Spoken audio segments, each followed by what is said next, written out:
Welcome to Penrose Learning, where we make understanding easy. You begin by making a byte-for-byte copy and storing it somewhere safe.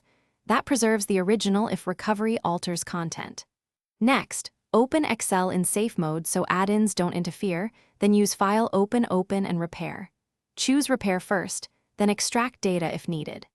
These steps isolate software problems from file corruption, and they're fast, so you can determine whether Excel can restore structure before using deeper tools. Once the quick repairs fail, dig deeper. Rename XLSX2. Zip and inspect Workbook XML to find broken tags or missing relationships. Fixing stray characters or duplicate ID often restores content. Alternatively, run a reputable recovery tool that extracts sheets and values.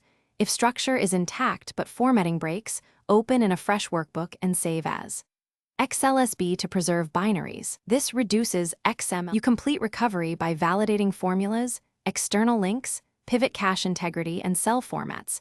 Make sure calculated values match expectations. If macros are missing, export any available modules or use VBA decompiler tools to reconstruct code. Once satisfied, save version backups and enable auto-recover with a short interval. If problems persist, roll back to an earlier Excel version or restore the latest clean backup. One key tip: if errors reappear, check for faulty add-ins or